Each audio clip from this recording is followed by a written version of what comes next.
Hi friends, welcome back to my channel. இன்றைக்கி பார்த்திங்கன்னா எங்கள் ஃபேமிலியிலே ஒரு ஃபங்க்ஷன் வீடு தான். இது வந்து என்ன ஃபங்க்ஷன்னு பார்த்திங்கன்னா, ஒரு பொண்ணு ஏஜ் அட்டன் பண்ணி 3ஆவது நாள் ஃபங்க்ஷன் வந்து வைப்பாங்க. அதை வந்து 3ன்னு சொல்லுவாங்க. அதுக்கு தான் வந்து முன்னாடிலாம் பார்த்திங்கன்னா வெஜ்ஜு அந்த மாதிரி தான் போடுவாங்க. இப்போ எல்லாம் பார்த்திங்கன்னா மோஸ்ட்லி எல்லா வீட்லேயுமே நான்வெஜ்ஜு தான் போட ஆரம்பிச்சிட்டாங்க. ஃபஸ்ட்டு தயிர் ஊளி வச்சுருந்தாங்க. அதுக்கப்புறம் பார்த்திங்கன்னா பைனாப்பிள் ஃப்ளேவரில் ஜாமு.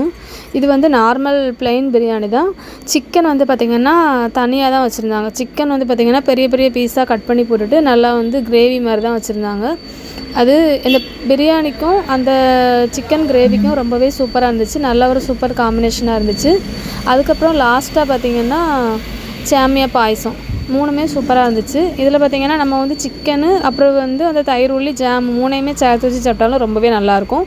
இவ்வளோ தான் வீடியோ உங்களுக்கு பிடிச்சிருந்துச்சுன்னா லைக் பண்ணுங்கள், ஷேர் பண்ணுங்கள், கமெண்ட் பண்ணுங்கள், சப்ஸ்கிரைப் பண்ணுங்கள். தேங்க்ஸ் ஃபார் வாட்சிங்.